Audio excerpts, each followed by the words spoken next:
Buenas noches.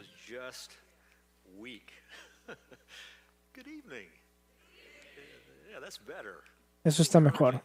Eso me anima. Estoy agradecido porque Josh nos guía fielmente. No se siente muy bien, está un poco enfermo. Así que por favor, ore por él.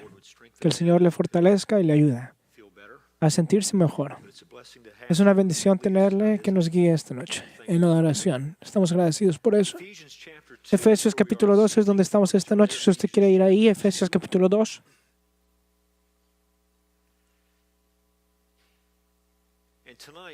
Y esta noche vamos a tratar con el verso 1 al 3, pero quiero que leamos hasta el verso 10. Efesios 2, verso 1.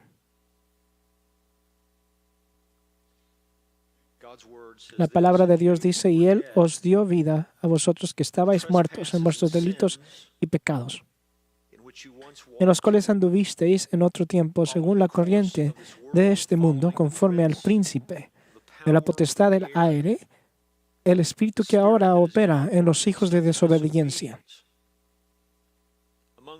entre los cuales también todos nosotros en otro tiempo vivíamos en las pasiones de nuestra carne, satisfaciendo los deseos de la carne y de la mente, y éramos por naturaleza hijos de ira, lo mismo que los demás. Pero Dios, que es rico en misericordia, por causa del gran amor con que nos amó, aun cuando estábamos muertos en nuestros delitos, nos dio vida juntamente con Cristo. Por gracia habéis sido salvos. Y con Él nos resucitó, y con Él nos sentó en los lugares celestiales en Cristo Jesús, a fin de poder mostrar en los siglos venideros las sobreabundantes riquezas de su gracia, por su bondad para con nosotros en Cristo Jesús, porque por gracia habéis sido salvos por medio de la fe. Y esto no de vosotros, sino que es don de Dios, no por obras para que nadie se gloríe, porque somos hechura suya, creados en Cristo Jesús para hacer buenas obras, las cuales Dios preparó de antemano para que anduviéramos en ellas. Vamos a nuestro Dios juntos en oración esta noche. Señor, estamos agradecidos por tu gracia en nosotros. Estamos agradecidos de que tú has tenido misericordia de nosotros. Estamos agradecidos de que esto ha venido a nosotros, en tu Hijo, en nuestro Salvador, porque tú nos has amado a nosotros. Estamos agradecidos esta noche, estamos contentos y gozosos al conocer que todos nuestros pecados han sido perdonados y estamos delante de ti aceptados en el amado. Estamos agradecidos de que somos ahora unos que fuimos hechos vivos con Jesús. Todas las cosas han pasado y todas se han vuelto nuevas. Somos nuevas criaturas en Cristo Jesús y esta es tu obra. Esto es lo que tú has hecho. Así que esta noche, al ver en tu palabra y pensar acerca de la salvación que tú has logrado, mientras que pensamos de qué tan bueno tú has sido hacia nosotros, Señor, a través de ese conocimiento, transforma nuestras vidas. Produce en nosotros aquello que te agrade a ti, aquello que sería bueno y aquello que avanzará las buenas nuevas de tu Hijo en este mundo. Bendice este tiempo de la predicación, bendice este tiempo de escuchar tu palabra. Pedimos en el nombre de Jesús. Amén. Capítulo 2 empieza una nueva sección. Y aún así está vitalmente conectado a lo que acabamos de estudiar en el capítulo 1. Y mientras que avanzamos a través de este libro, yo no quiero que nos perdamos de la conexión. En el capítulo 1 había una bendición del Señor, hubo adoración dada a Dios para esta gran salvación que es la obra de Dios. Fue una bendición trinitaria, bendice al Hijo, al Padre y al Espíritu, roles en particulares en esta gran obra de redención. Dios nos tomó de regreso a lo que había sido planeado en Dios antes de la creación del mundo. Vimos a lo que el Señor ha revelado acerca de la predestinación y la elección. Escuchamos mientras que el Señor nos dijo acerca de la redención en su Hijo y el significado de la presencia del Espíritu Santo en nuestras vidas, la obra selladora del Espíritu Santo y la herencia futura que ahora es nuestra en Cristo Jesús. Así que a través de eso se nos dijo acerca de este plan de Dios para la salvación de los pecadores. Y siguiendo ese derramamiento de la adoración, empezando el verso 15 del capítulo 1, hubo oración. Pablo le dijo a estos creyentes acerca de la oración que él ofrecía en nombre de ellos, mientras que él estaba entre el conocimiento de lo que Dios hace en la salvación y la evidencia en sus propias vidas de que ellos realmente le pertenecen a esta obra de la salvación, reflejando en estas evidencias de salvación en ellos, y el conocimiento de lo que Dios hace en la salvación le movió a él a orar. Y en medio de esta oración, él está pidiéndole a Dios que abra nuestros ojos para que sepamos cuál es la grandeza del poder de Dios que ha sido ejercitado hacia nosotros, lo que realmente es inmedible, inestimable. Y termina esa oración al darnos una comparación, al darnos una demostración, un ejemplo de su poder que ha sido ejercitado hacia nosotros en la salvación, y lo que él hace es que nos recuerda que es el mismo poder que causó la resurrección de Jesús, es el mismo poder que levantó a Jesús de entre los muertos, es el mismo poder que le ha exaltado a él en los cielos. Cuando venimos al capítulo 2, él lleva a cabo ese pensamiento. Es una nueva sección, pero está llevando ese pensamiento, el pensamiento del poder de Dios en Jesucristo, que resume todo en Cristo, que ha puesto todo bajo sus pies. Y en el capítulo 2 él dice, escuchen, este es el mismo poder que usted ha experimentado en el hecho de que Dios le salvó. Es decir, que no solamente se ve este poder en la resurrección de Cristo, sino que en la resurrección suya, su resurrección espiritual. No solamente se ve en la exaltación de Cristo, se observa también en su exaltación junto en unión con Jesucristo. Este poder ha sido experimentado por usted. Tenemos el plan de salvación de Dios y luego tenemos la ejecución de ese plan en el capítulo 2, el plan en el capítulo 1, la ejecución de ella en el capítulo 2. El plan de Dios en tiempo o antes del tiempo y en la historia, y luego el plan de Dios resultado en nuestra propia historia personal, en nuestro propio caso. Así que está llevando estos temas. En el capítulo 1 vimos que la salvación es toda de Dios. Le está dando la adoración a Dios por la salvación. En el capítulo 2 vemos que la salvación viene toda de Dios. Verso 4. Pero Dios siendo rico en misericordia. Nos dice más adelante en el capítulo, esta es la obra de Dios, este no es lo que usted hace. En el capítulo 1 vemos esta obra de salvación de Dios que se centra en su Hijo y está ejecutada en Jesús. En el capítulo 2 vemos la misma verdad. Nos dio vida con Cristo, verso 5. Y el tema de la gracia se ve en el verso 8. Y el tema de una herencia futura se ve en el verso 4 al 10. Verso 7 dice, en la época por venir, Él mostrará a fin de poder mostrar en los siglos venideros las sobreabundantes riquezas de su gracia por bondad para con nosotros en Cristo Jesús. Una tiene que ver con el plan y la otra tiene que ver con la ejecución del plan y la experiencia personal del plan en la vida del cristiano. Esas son las dos diferencias del capítulo 1 y el capítulo 2. Verdades maravillosas de las cuales se nos recordarán esta noche. Las cosas que cubriremos en el capítulo 2, la mayoría de ustedes conocen bien. Es bueno que se nos recuerde. Es bueno ser recordados de estas cosas. De hecho, por un momento deténgase y piense acerca de por qué Él está empujando estos temas a casa de la manera en que están siendo reiteradas. ¿Por qué Él repasa estas cosas una y otra vez? Porque es importante que nosotros conozcamos estas cosas y pensemos acerca de ellas. Por una razón, esta es la gloria de Dios. Este es Dios diciéndonos a nosotros lo que Él quiere que nosotros sepamos acerca de Él y lo que Él ha hecho. La salvación es para la gloria de Dios. ¿Se acuerdan el capítulo 1? Que se fue lo que se repetía una y otra vez para la gloria de la gracia de Dios. Esto es Dios demostrando a Dios. Mientras que conocemos la verdad de la salvación, nosotros vemos la gloria de Dios. También quiere que reconozcamos que lo que vemos en la salvación es la misericordia de Dios. Y lo que estamos viendo es el amor de Dios. Verso 4 dice, pero Dios, siendo rico en misericordia con el gran amor con que nos amó, aun cuando estábamos muertos en nuestros delitos, nos dio vida juntamente con Cristo. Esto fue lo que Él hizo por nosotros cuando lo hizo. Así que Él quiere que nos recordemos que somos miembros de su familia porque Él ha tenido misericordia sobre nosotros. Él quiere que recordemos esta noche que somos sus hijos porque Él nos ha amado desde toda la eternidad. Así que esto es Dios demostrando a Dios. Él quiere que conozcamos la verdad acerca de Él. Esto es Dios poniendo su misericordia y amor y demostrándola. Todo esto se hace con el propósito de permitirnos a nosotros dar una adoración apropiada a Dios. Eso era lo que el capítulo 1 era, una derramación de adoración a Dios por la salvación. Ahora Él dice, entienden ustedes creyentes que ustedes como individuos, esta es la adoración que usted debe de dar, porque yo voy a explicarle cómo este plan fue ejecutado en su propio caso.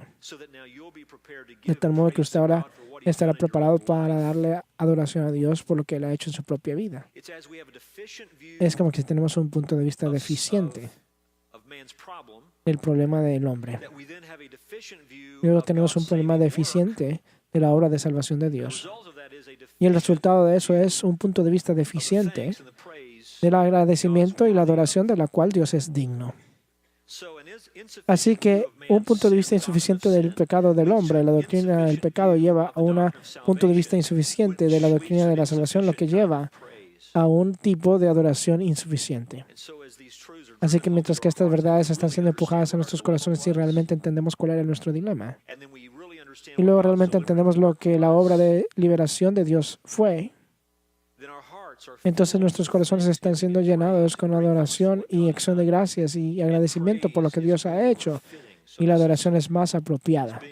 Así que esto se nos da una y otra vez para que podamos ver la gloria de Dios, para que podamos reconocer su misericordia y su amor, para que podamos darle a Él adoración que es apropiada para lo que Él ha hecho. Hay otra razón por la cual tenemos que saber estas cosas. También resulta en que usted y yo concibamos apropiadamente de nuestro trabajo para el Señor en esta vida. Necesitamos tener un punto de vista correcto de la doctrina del pecado, un punto de vista correcto de la doctrina de la salvación para que podamos entender lo que el evangelismo realmente es. Él hace el punto, ¿no es cierto?, en el verso 3 de que esto no solamente es nuestro pasado como creyentes, nos está diciendo acerca de nuestro pasado, nuestro presente y nuestro futuro. Pero no solamente era nuestro pasado. Si usted no está en Jesucristo, este es el presente para todas las personas que no están en Cristo. Dice al final del verso 3, como el resto de los demás o de la raza humana. Esta es la historia de la raza humana fuera de Jesús. Esta es la historia triste de la depravidad humana. Esta es la historia triste de la inutilidad de la raza humana en el pecado. El Señor nos está diciendo no solamente lo que era nuestra esperanza, sino que es lo que es la única esperanza para toda la raza humana. Así que solo como un punto de vista deficiente del pecado y un punto de vista deficiente de la salvación lleva a una adoración deficiente, un punto de vista de la doctrina del pecado y de la salvación deficiente lleva a un evangelismo deficiente. Esto es donde empieza a depender acerca de nuestros problemas y todo este tipo de cosas, donde realmente no entendemos realmente el problema. Y por lo tanto, el poder de lo que es necesario para liberar a los hombres de su condición perdida. Martin Lloyd Jones. ¿Estamos claros acerca de esto? ¿Estamos contentos acerca de esto? Entendemos de que nada, sino este poder todopoderoso de Dios, quien fue manifestado en la resurrección y la exaltación de nuestro Señor, nada menos que eso nos puede hacer cristianos. Entendemos estos temas a este punto de que no solamente vemos de que Dios ha hecho algo, pero que Dios tuvo que haber hecho algo. De que nuestra condición era actual, de que nada menos que esto pudiera ser suficiente para nosotros. Entendemos de que nada menos de que el poder de la resurrección, nada menos que eso nos pudo haber hecho a nosotros cristianos. Cuando lo hace más personal, el capítulo 2, aquí es donde empieza. Él nos va a llevar hasta el valle de la muerte y mostrarnos cuál era nuestro estado antes de que nos pueda mostrar dónde nosotros estamos ahora en Jesucristo. Ahí es donde empezamos esta noche, viendo nuestro camino. Cada creyente en este lugar, quiero recordarle de cuál era nuestro pasado desde la palabra de Dios. Vea lo que dice en el verso 1. Y usted estaban muertos en las transgresiones y los pecados, en los cuales una vez ustedes caminaron, siguiendo el curso de este mundo, siguiendo al príncipe del principio del aire, el espíritu que está ahora obrando en los hijos de la desobediencia, entre los cuales también todos nosotros en otro tiempo vivíamos en las pasiones de nuestra carne, satisfaciendo los deseos de la carne y de la mente, y éramos por naturaleza hijos de la ira, lo mismo que los demás. Así que mientras que estudiamos estas declaraciones, dos cosas de las cuales quiero que estemos pensando. Uno, esta es nuestra historia. Esto es que usted solía hacer. Pero recordemos que en el verso 3, que aquí es donde el resto del mundo está. Este es nuestro campo misionero. Esta es la imagen. Si usted quiere tener una imagen correcta del campo misionero, ese amado suyo que está perdido, su padre, su madre, su tío, ahí es donde ellos están ahorita si no conocen a Jesús. La persona con la cual usted trabaja. Son buenos, son agradables, a lo mejor son morales, pero no conocen a Jesús. Aquí es donde ellos están ahora. Aquí es donde usted estaba, aquí es donde ellos están. ¿Y quién más usted quiera nombrar? Así que, ¿qué hace en el verso 1? Él declara la condición espiritual del hombre fuera de Cristo. Y luego en el verso 2 y 3, Él la describe. Usted puede decir que la delinea. Empezamos con la declaración. Él dice, y Él os dio vida a vosotros que estabais muertos en vuestros delitos y pecados. Pare ahí. Él dice que nuestra condición fuera de Jesús es que estábamos espiritualmente muertos. Estábamos muertos.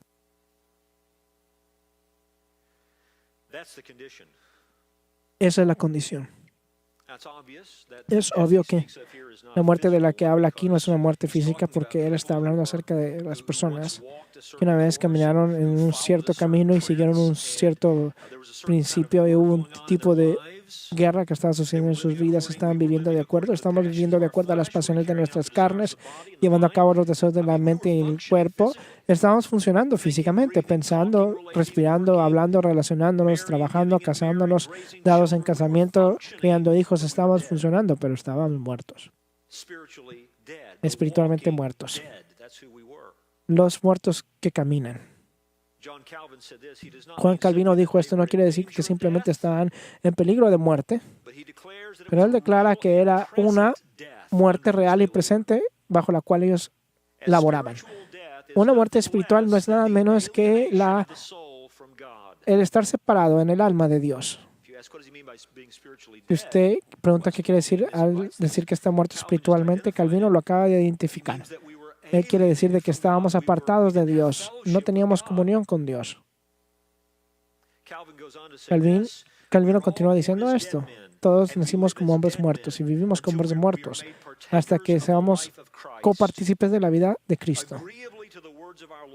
De acuerdo a las palabras de nuestro Señor, la hora viene y ahora es cuando los muertos escucharán la voz del Hijo de Dios, y ellos que escuchan vivirán. Eso es lo que el Señor hizo cuando nos salvó. Nos sacó de una tumba espiritual. Estábamos muertos y nos dio vida. Efesios 4:18 dice de esta manera, hablando acerca de la raza humana perdida, están oscurecidos en su entendimiento, excluidos de la vida de Dios, por causa de la ignorancia que hay en ellos por la dureza de su corazón. Eso es una muerte espiritual, ciego espiritualmente, apartado de la vida de Dios. Y como resultado, hay una dureza de corazón. Hay una falta de respuesta a Dios. Por eso es que la muerte es una imagen apropiada a la realidad que está describiendo. Pero la imagen en nuestras mentes, cuando pensamos acerca de la muerte, es apropiado porque cuando alguien está muerto, ellos están completamente y no responden, e incapaces de responder. Usted puede caminar a un ataúd en un servicio de funeral y usted puede hablarle al cuerpo que quedó ahí y no habrá respuesta. Porque hay una apartación, un exilio de la vida y por lo tanto incapaz de responder. Y esa es la naturaleza, es la condición espiritual del hombre desde la caída. Todos nacimos al mundo muertos espiritualmente, apartados de la vida de Dios y por lo tanto no respondiéndole a Dios como Dios se le debe responder a Dios e incapaces de responderle a Dios de la manera en que se le debe de responder a Dios. Colosenses 1:21 lo describe de esta manera: y aunque vosotros antes estabais alejados y erais de ánimo hostil. ¿Qué es alejados? ¿Cómo se ve eso? Como una mente que es hostil a Dios, hostil a la verdad, hostil a aquello que le agradaría a Dios. Continúa diciendo, ocupándoos en malas obras. La vida apartada de la vida de Dios es una vida de un pecado habitual. Sin embargo, ahora los que estaban hostiles, ocupados en malas obras, sin embargo, ahora Él los ha reconciliado en su cuerpo de carne mediante su muerte, a fin de presentaros santos y sin mancha e irreprensibles delante de Él. Así que, ¿cuál es nuestra condición? Estábamos espiritualmente muertos. Hay tres maneras básicas en que las personas suelen ver a las personas. Tres maneras básicas en que las personas ven a la humanidad y piensan acerca de los seres humanos.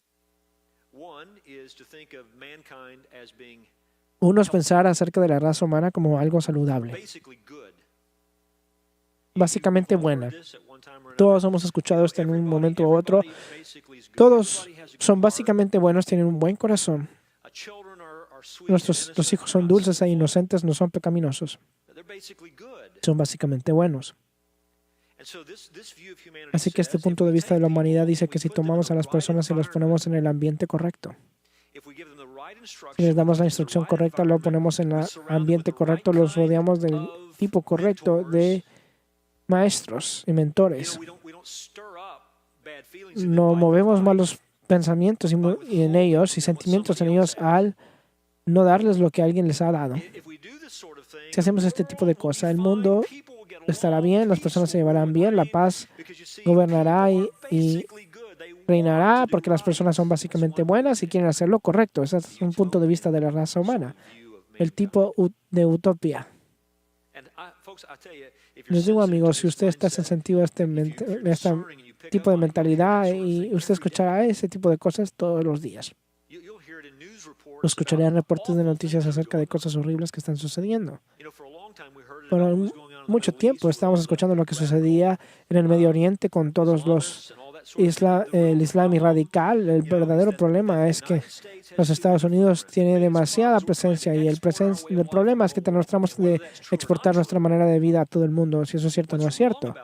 Lo que está mal acerca de esa mentalidad es que esa es la razón por la cual las personas se odian y esa es la razón por la cual las personas se asesinan.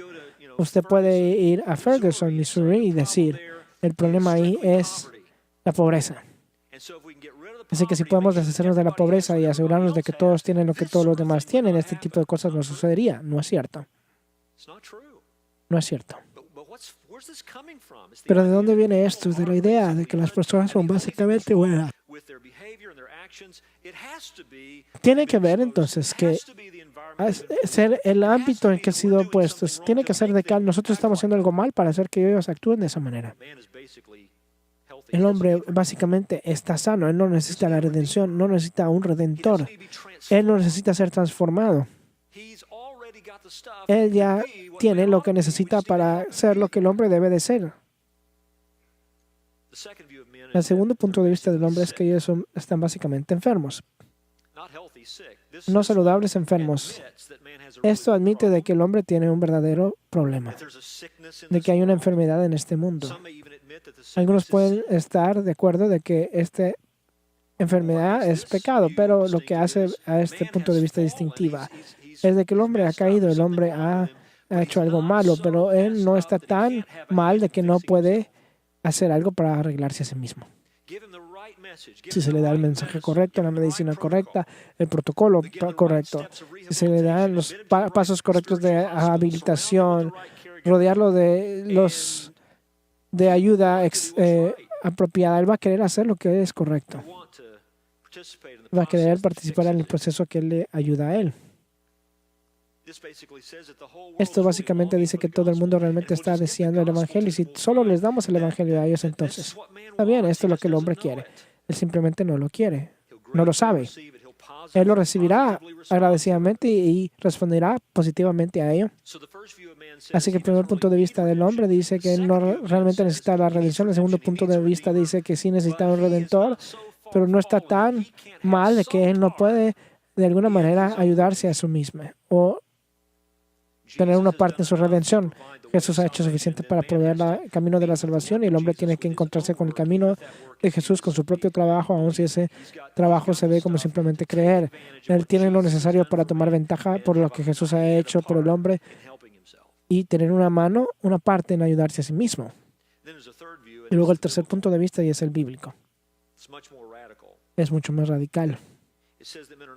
Dice que los hombres no son saludables y no están enfermos, los hombres están muertos, espiritualmente muertos. Y lo que eso significa es que están más allá de cualquier solución humana para su problema. Significa que la salvación es algo que es monoteísta, es la obra de Dios y la obra de Dios solamente. Me gusta el contraste entre las palabras que abren el verso 1 y las palabras que abren el verso 4. El verso 1 dice, y él. Y dice, y vosotros. Verso 4 dice, pero Dios. Esa es la historia de la salvación. Esto éramos nosotros y esto es lo que Dios ha hecho. No es lo que nosotros hemos hecho, es lo que Dios ha hecho. Y deja ver eso claro en el verso 8. Dice que se trata de la gracia. Dice, porque por gracia habéis sido salvados por medio de la fe, y esto no de vosotros, sino que es don de Dios. No por obras, para que nadie se gloríe. El resultado es que nadie tiene ningún lugar para gloriarse. Y ni siquiera un poquito de gloria. No hay lugar para gloriarse.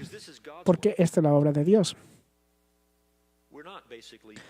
No somos básicamente buenos desde la caída y no solamente estamos enfermos, sino que estamos muertos espiritualmente en nuestras transgresiones y nuestros pecados. Y esto se vuelve aparente cuando pensamos acerca del pecado correctamente. Yo creo que una de las razones por las cuales no reconocemos la seriedad del problema es que nuestra doctrina del pecado está mal. Pensamos en el pecado en términos a veces de un comportamiento solamente. Y pensamos acerca de estos en términos negativos. El pecado es hacer lo incorrecto. El pecado es violar el mandamiento de Dios. El pecado es quebrantar la palabra de Dios y, por supuesto, ese es un aspecto del pecado. Se necesita recordar de que el pecado no solamente es hacer lo incorrecto, es la ausencia de hacer lo correcto. De lo correcto, perdón. El pecado no solamente es violar o violar los mandamientos de Dios o pasarse de la raya, sino que cuando Dios es digno de algo, hay mandamientos que representan lo que Dios es digno y nosotros no tenemos la capacidad de ofrecer a Dios lo que es su estándar, lo que es ofrecerle a Dios lo que Él se merece y lo que es requerido de nosotros. Para decirlo de otra manera, los seres humanos tienen la capacidad para hacer lo bueno por los estándares humanos en el ámbito humano y los unos hacia los otros, pero no los hacen menos pecadores. Así que lo que hacemos es que nos encontramos con las personas que son generosas, nos encontramos con personas que son amigables, nos encontramos con personas que desde un punto de vista humano son bondadosas, nos encontramos con personas que aún van a entregar sus vidas por alguien más en el campo de la batalla o alguien se está asaltando una tienda y ellos ponen su vida en el camino para proteger a alguien más y vemos a esa persona y decimos, ¿cómo puedes decir Dios acerca de esa persona que no conoce a Jesús? ¿Cómo puedes decir de ese tipo de persona que esta es la verdadera condición de ellos? De que no hay nadie que hace lo bueno, no hay nadie que busca a Dios, no hay nadie que tiene ninguna justicia. ¿Cómo yo puedo reconciliar estas descripciones con este tipo de persona? Pero lo que no preguntamos es qué es lo que falta. ¿Qué falta? Por ejemplo, Lucas 6:33 dice, si hacéis bien a los que os hacen bien, ¿qué méritos tenéis? Porque también los pecadores hacen lo mismo. Los pecadores le hacen bien a los que le hacen bien a ellos. Mateo 7:11 dice, pues si vosotros siendo malos sabéis dar buenas dádivas a vuestros hijos, ¿cuánto más vuestro Padre que está en los cielos dará cosas buenas a los que le piden? Así que en esos dos versos hay un reconocimiento de que los hombres hacen un tipo de cosa buena en este mundo. Los hombres hacen un tipo de cosas buenas que le hacen bien a ellos. Los padres hacen buenos regalos, buenas cosas a sus hijos. Y ahora sí se les llama pecadores, malvados. Así que el pecado es más de que solamente estamos haciendo cosas malas desde un punto de vista moral. ¿Qué falta? Bueno, el pecado es no amar a Dios. Cuando el hombre no ama a Dios, ese es el pecado. El amor falta en el hombre natural. El hombre natural no ama a Dios y es incapaz de hacerlo. Usted no es capaz de amar a Dios hasta que el Señor le salve. Usted no podía amarle. Así que esa es una habilidad que usted perdió a través de la caída de nuestra cabeza, que era Adán. Así que somos completamente responsables de nuestras inhabilidades. Tenemos culpa por lo que no podemos producir ya, porque éramos culpables en Adán cuando esas habilidades fueron, él renunció a esas habilidades a través del pecado. Pero, sin embargo, de eso somos responsables, de amar a Dios. Se nos da el mandamiento. A la raza humana se le dio el mandamiento de amar a Dios con todo lo que somos, corazón, mente y alma y fortaleza. Es el primer mandamiento, el mandamiento principal en amar a tu prójimo como a ti mismo. Amar a Dios está faltándole. En el hombre natural, el amor por Cristo falta. Pablo, escribiendo a los Corintios, puede describir a los creyentes como aquellos que aman al Señor Jesucristo. Un hombre que no ama a Jesús es un hombre que está dando evidencia de su condición de muerte espiritual. La fe en la provisión de Dios para la provisión de los pecados de los hombres está faltando en el hombre natural. A través del Evangelio, Dios declara al mundo, aquí está su problema y aquí está la solución. Y la condición muerta espiritual del hombre se manifiesta cuando el hombre dice, no, gracias, yo no necesito eso para mí. Estará bien para usted, pero yo voy a confiar en mi propia bondad, mis propias obras de misericordia, voy a confiar en mí mismo. Esa es una manifestación de una muerte espiritual. El deseo para Dios está faltando. Estoy hablando acerca del amor por Dios y amor por Cristo. ¿Qué hay del deseo por Dios? Deseo de conocerle y agradarle y aprender acerca de Él. Ese tipo de cosas faltan en el hombre natural. Lo principal en todo el universo, siendo la cosa principal en nuestras propias vidas, es la gloria de Dios. La preeminencia de la gloria de Dios, la prioridad de la gloria de Dios falta, donde hay muerte espiritual. Hechos de fe estarán ausentes donde hay una muerte espiritual. Hechos para la gloria de Dios, para el placer de Dios, en la obediencia de Dios, ese tipo de cosas están faltando cuando alguien está muerto espiritualmente. La humildad de la salvación falta. Cuando el Señor nos salvó, Él nos humilló. Cuando el Señor nos salvó, Él nos otorgó arrepentimiento y fe. Él nos dio una visión verdadera de nosotros mismos y nos quebrantó con esa imagen, para que entendamos de que nosotros necesitamos ser salvos, necesitamos liberación, éramos culpables delante de Dios y estábamos muertos en necesidad de la vida. Esa humildad falta en el hombre es natural. Un deseo para el reino de Dios falta, un deseo para el gobierno de Dios está faltando. Los hombres reuniéndose juntos y pensando acerca de cómo deshacerse del gobierno de Dios, mientras que aquellos que se les dieron vida desean el gobierno de Dios, el señorío de Jesucristo. Una devoción a la palabra de Dios falta. Los creyentes pueden ser descritos como aquellos que tiemblan delante de la palabra de Dios. Reverenciamos al Señor y por lo tanto reverenciamos su palabra y tenemos hambre por su palabra. Es comida para nosotros y para nuestras almas. Es leche que nos permite crecer aún como bebés recién nacidos. Ahí existe ese deseo de la leche de la palabra de Dios. Es lo que le falta al hombre natural. Si tiene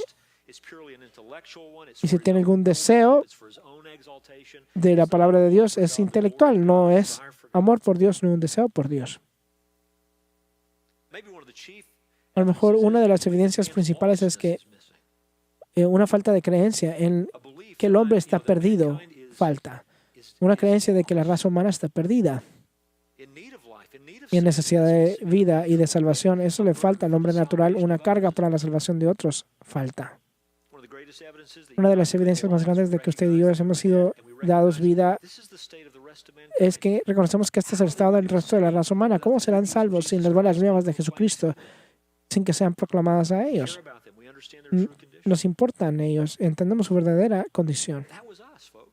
Esos éramos nosotros, amigos. Ahí era donde estábamos. No amábamos a Dios, no amábamos a Jesús. No teníamos fe en la provisión de Dios para el pecado de los hombres. No nos importaba la gloria de Dios.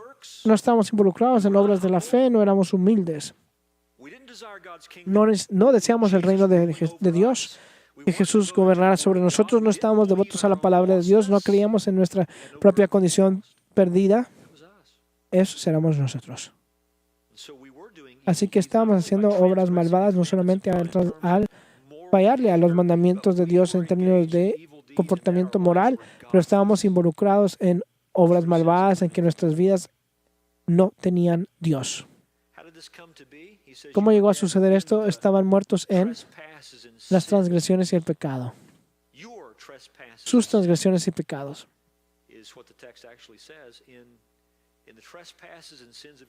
En los delitos y pecados suyos. Así que esa es la esfera en la cual la muerte espiritual existe. Existe en el ámbito del pecado.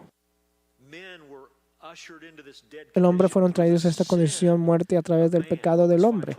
Romanos 5:12 dice, por tanto, tal como el pecado entró en el mundo por un hombre, y la muerte por el pecado, así también la muerte se extendió a todos los hombres porque todos pecaron. Cuando dice que todos pecaron, es esto lo que él no está diciendo. No está diciendo que los hombres nacieron buenos y que murieron tan pronto como pecaron. Él está diciendo que a través de este pecado de este hombre, Adán, ahora todos los hombres han nacido espiritualmente muertos, porque todos pecaron en él. Puedo demostrar esto 2 versos después. Romanos 5:14 dice, sin embargo, la muerte reinó desde Adán hasta Moisés, aun sobre los que no habían pecado contra una transgresión semejante a la de Adán, el cual es figura del que había de venir, pero no sucede con la dádiva como con la transgresión. Porque si por la transgresión de uno murieron los muchos, mucho más la gracia de Dios y el don de la gracia de un hombre, Jesucristo, abundaron para los muchos. Así que un hombre trajo muerte, y Adán, y el otro hombre trajo vida, Jesucristo. La gracia de Dios se conoce en ese hombre, Jesús. Así que esta muerte existe en el ámbito del pecado. Así es como todo sucedió, así es como el hombre es lo que es. Pero ¿cómo se ve eso? ¿Cómo se ve esta condición muerta? Lo he descrito aquí, pero vea la descripción que nos da aquí. Él nos dice, refiriéndose a los pecados y los delitos, en los cuales, verso 2, anduviste en otro tiempo según la corriente de este mundo, conforme al principio de la potestad del aire, el espíritu que ahora opera en los hijos de desobediencia, entre los cuales también todos nosotros en otro tiempo vivíamos en las pasiones de nuestra carne, satisfaciendo los deseos de la carne y de la mente, y éramos por naturaleza hijos de la ira, lo mismo que los demás. Así es como se ve la muerte espiritual en acción. Es una vida, primero que nada, dominada por el mundo. Dice, una vez caminamos en el ámbito de esas transgresiones y pecados, caminamos en ese ámbito. Y mientras que hicimos eso, estuvimos siguiendo el curso, el camino, esa es la palabra, la corriente. Eón es la palabra. La corriente de este mundo, dice. Este mundo. Él hace ver eso claro. Este mundo. Según la corriente de este mundo. ¿Qué quiere decir con eso? Quiere decir que vivimos nuestras vidas de acuerdo a esta corriente de la caída, esta época de la caída. Nuestras vidas van paso a paso con esta masa que está flotando de ideas, filosofías, valores, estándares, manera de pensar, una manera de vivir que le pertenece a esta época caída, este periodo de la caída. Así es como vivíamos. No caminábamos de acuerdo a la época que está por venir. Vivimos nuestras vidas de acuerdo a la época de este mundo, a la corriente de este mundo.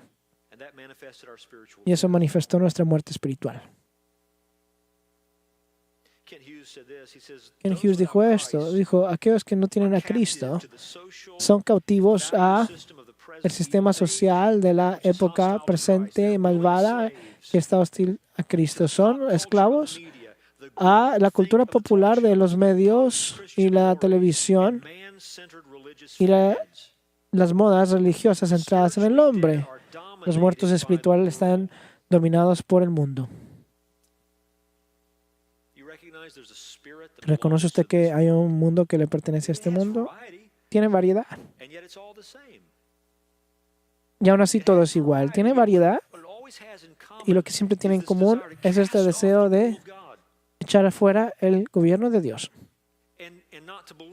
Y no creer en la palabra de Dios y no confiar en el Hijo de Dios. En otras palabras, es una variedad vasta de una expresión de rebelión en contra de Dios. Esta es la época malvada, actual. Y ahí es donde todos estábamos antes de que el Señor nos salvara. Siguiendo el curso de este mundo. Harold Hoehner dijo esto, significando la era caracterizada por este mundo sin Dios, en contraste con la época que está por venir, el cual será un carácter diferente. Refiriéndose a Wink, otro comentador, llama a la presente época como la era de la caída, en otras palabras, personas que están conformándose a los estándares del orden mundial actual. Es asombroso que las personas quieren pensar que tienen sus propias mentalidades, pero de alguna manera todos piensan de la misma manera. ¿Por qué es eso? Aquí está la segunda expresión de la muerte espiritual, no solamente una muerte dominada por el mundo, pero una muerte dominada por Satanás. Siguiendo el curso del mundo, este mundo. Siguiente declaración, conforme al príncipe de la potestad del aire. Dios nos dice que hay una entidad única que está detrás del sistema mundial presente, actual. Y ese es Satanás. Pero Ken Hughes dijo esto, Satanás está descrito en las Escrituras como el príncipe de este mundo, Juan 12:31, el príncipe de los demonios, Mateo 9:34, y un título sobrio, el Dios de esta época, de esta 2 Corintios 4:4, como el gobernante del reino del aire, gobierna huestes innumerables en el mundo que no se puede ver y por lo tanto crea un espíritu de la época, un cosmos diabólico en el cual mezcla suficiente bondad con una maldad para lograr sus propósitos. Este demonio domina y energetiza a los que están muertos espiritualmente. ¿Se da cuenta? Lo que los hombres perdidos no pueden ver es que lo que no pueden ver es que ellos nos están inventando estas filosofías. La manera en que ellos piensan no está explicada estrictamente por la humanidad. Satanás está informando al sistema mundial. De tal modo que caminamos de acuerdo al camino del mundo, estamos caminando de acuerdo al príncipe de la autoridad del aire. La palabra para príncipe aquí es arcon. El gobernante, el poder para poder es exousia, autoridad, reino. Así que el príncipe de la potestad del aire, el reino del aire, y cuando está hablando acerca del aire, está hablando acerca del hecho de que esta es una cosa espiritual. Se manifiesta a sí mismo en el ámbito material, pero es una realidad espiritual. Satanás está detrás de la mentalidad del mundo. Dese cuenta que dice esto, dice el Espíritu, que ahora está obrando en los hijos de la desobediencia. ¿Qué quiere decir con eso? El espíritu que ahora está obrando en los hijos de desobediencias. El espíritu no se refiere ahí a Satanás. Yo creo que lo que él está diciendo es que nos está dando algo paralelo con la autoridad del reino que él acaba de mencionar. Y nos está diciendo el mismo que gobierna sobre la autoridad del aire. Es el que está gobernando sobre el espíritu obrando en los hijos de la desobediencia. Está hablando acerca de la disposición, la actitud interna, la mentalidad interna que se encuentra en las personas perdidas. Así que gobierna sobre el sistema del mundo y como resultado, mientras que los hombres y las mujeres beben el sistema del mundo, Él está gobernando sobre ellos, está gobernando sobre la actitud y la mentalidad, el pensamiento, los motivos, los valores que se encuentran en ellos. Están siendo gobernados por Satanás, pero simplemente no lo saben.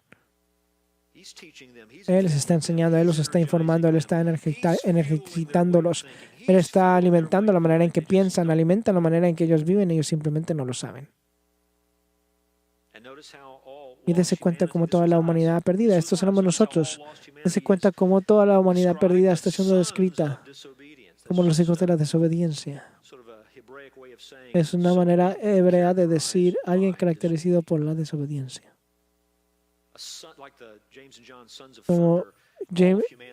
Como los hijos del trueno, los apóstoles. La humanidad perdida son conocidos como los hijos de la desobediencia. El hombre caído ahora es una raza desobediente. Es quien éramos y ahí es donde todo el mundo está. Todo el mundo está en el poder del malvado, dicen las Escrituras. Así que muertos en el ámbito de las transgresiones y los pecados. Y como resultado de esa condición muerta, en ese contexto pecaminoso que hicimos, caminamos de acuerdo al mundo. La época malvada presente, caminamos, por lo tanto, de acuerdo al que lo gobierna y lo informa, al que lo energetiza, ese es Satanás. Éramos hijos de desobediencia. Pero luego él dice esto en el verso 3, entre los cuales no estábamos en una clase separada, no estábamos existiendo en otro ámbito, estábamos ahí. Éramos uno de esos hijos de desobediencia, entre los cuales también todos nosotros en otro tiempo vivíamos en las pasiones de nuestra carne, satisfaciendo los deseos de la carne y de la mente, y éramos por naturaleza hijos de ira, lo mismo que los demás. La muerte espiritual es una vida dominada por el mundo, la muerte espiritual es una vida dominada por Satanás, una muerte espiritual es una vida dominada por deseos pecaminosos. Deseos pecaminosos. Podemos decirlo de esta manera, los hombres perdidos no están siendo arrastrados en un camino por el cual no quieren andar. Los hombres perdidos están viviendo como ellos quieren vivir. Escuche, esta es la maravilla de la salvación. ¿Usted sabe qué se produce la salvación? No produce un pueblo que sigue a Dios sin querer. No estamos siendo arrastrados en un camino de que no deseamos. Ahora, por la obra maravillosa de salvación de Dios en Jesucristo, ahora estamos viviendo las vidas que queremos vivir. Queremos seguir al Señor, queremos seguir a Cristo, queremos agradar a Dios, queremos obedecer la palabra de Dios. Ese es el poder que está siendo demostrado en su propio caso. Un cambio tan grande, una transformación grande. Pero aquí es donde estamos una vez, estamos viviendo de acuerdo a las pasiones, una palabra fuerte ahí. Pasiones de nuestra carne. Él no está hablando acerca, en esa primera declaración del cuerpo, está hablando acerca de él, el pecado que mora dentro de nosotros.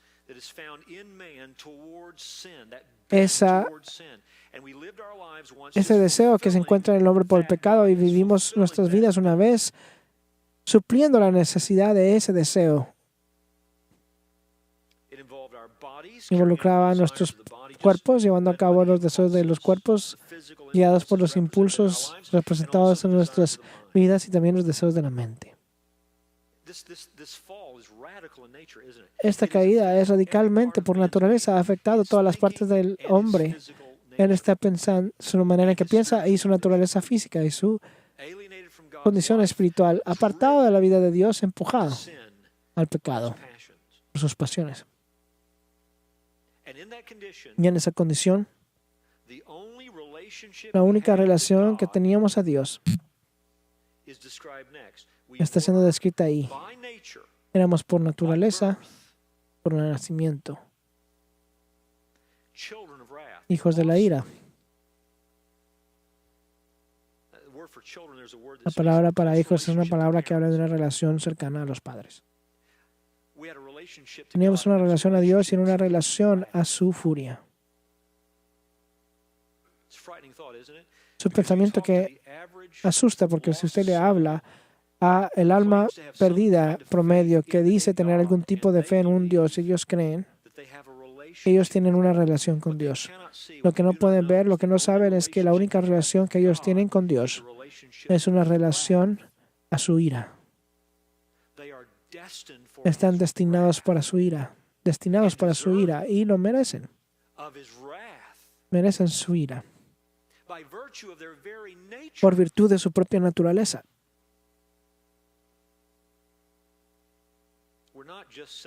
No solamente somos pecadores porque pecamos porque somos pecadores. Esa es la condición de los hombres perdidos. Mentimos porque éramos mentirosos por naturaleza.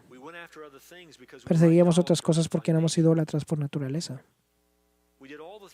Hacíamos todas las cosas que hicimos porque eso era quien éramos en Adán. Y como resultado, nosotros íbamos hacia la furia de Dios. Y Él dice, como el resto de la raza humana, este es nuestro campo misionero.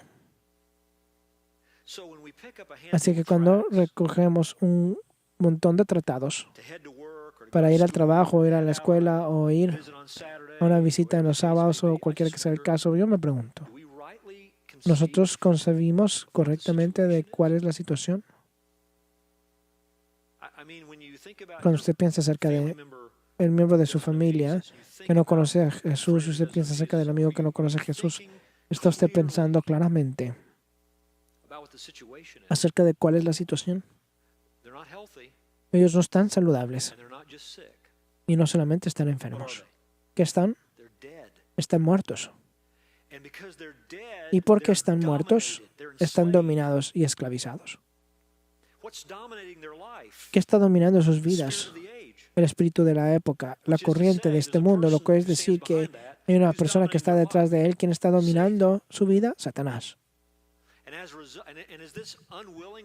Y esto es no de su voluntad, no, ellos están completamente ahí de su propia voluntad, están cumpliendo sus propios deseos. Esto va de acuerdo con su carne, va de acuerdo con su cuerpo, va de acuerdo con su mente, porque por naturaleza son hijos de la furia de Dios. Pero ahora, en medio de esa situación desesperada y oscura, ¿hay alguna esperanza? Sabemos que hay esperanza. Porque ¿cómo empieza el verso 1? Y ustedes, al haber estado muertos en sus pecados y transgresiones. La acción verbal realmente recoge esa declaración en el verso 5. Usted tiene la declaración idéntica en la apertura del verso 1, el verso 5, y esto es lo que Dios hizo por nosotros. Este realmente es el tema del verso 4. Dios hizo algo por nosotros aun cuando nosotros estábamos muertos. Verso 5 dice, aun cuando estábamos muertos en nuestros delitos, nos dio vida juntamente con Cristo. Esto es lo que Dios hizo. Él nos tomó nuestra condición muerta y nos dio vida. Por eso que somos capaces de decir en el verso 1, nosotros estábamos muertos. Este era nuestro pasado y nuestra condición. No es nuestro presente. Ahora estamos vivos con Cristo. Y si Jesús ha hecho eso en mi caso y en su caso, ¿puede Él hacer eso en el caso de ellos? ¿Cuál es la respuesta? Sí. Verso 4, pero Dios. Pero Dios, que es rico en medio de misericordia, en medio de eso dice, hay una explicación de por qué. Trataremos con esto más la próxima vez, pero es porque Él es rico en misericordia. No es porque lo merecíamos o ellos lo merecían, es porque Él está lleno de amor. Y su poder es tal. esto no presenta realmente un problema para Él. Verso 5. Aun cuando estábamos muertos en nuestros delitos, nos dio vida juntamente con Cristo. ¿Sabe cómo se llama eso? Eso se llama gracia. Porque por gracia habéis sido salvos. Y con Él nos resucitó.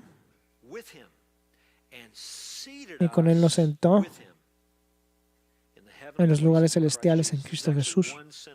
Esta es una oración completa desde el verso 1 hasta el verso 7, a fin de poder mostrar en los siglos venideros las sobreabundantes riquezas de su gracia por su bondad para con nosotros en Cristo Jesús.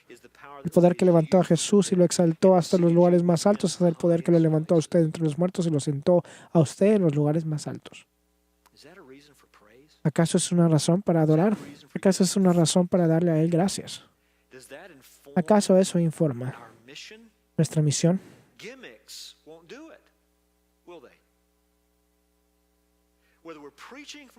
Si estamos predicando de un púlpito o estamos dando testimonio a alguien afuera, nada menos que este poder puede producir a un cristiano. Es la razón por la cual nuestra confianza está en Dios y la suficiencia de su palabra.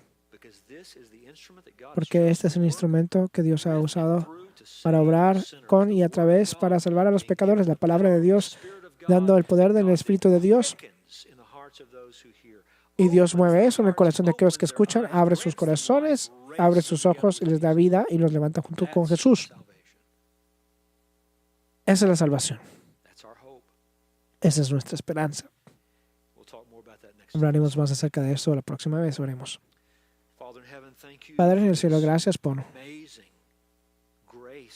esta gracia asombrosa, que es la salvación. Señor, te doy gracias de que tú nos energetizas con el conocimiento de lo que has hecho. Nos has mostrado tu gloria, nos has mostrado tu misericordia, nos has mostrado tu amor. Nos das la razón para adorarte. Nos ayudas a entender que simplemente somos tus embajadores y tú eres el Salvador. Así que perdónanos donde estamos insensitivos y nuestros ojos están cegados y nuestros corazones están holgazanes.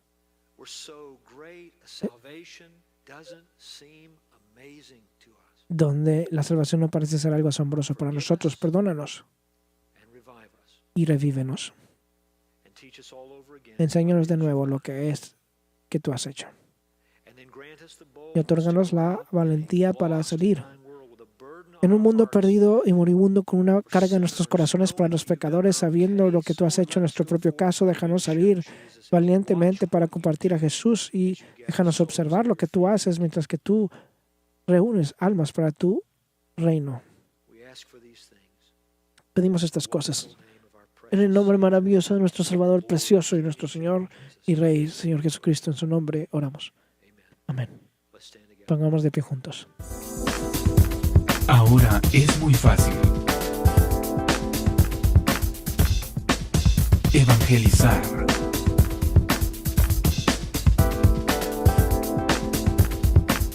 Comparte esta prédica en Facebook, Twitter, Google Plus y Pinterest.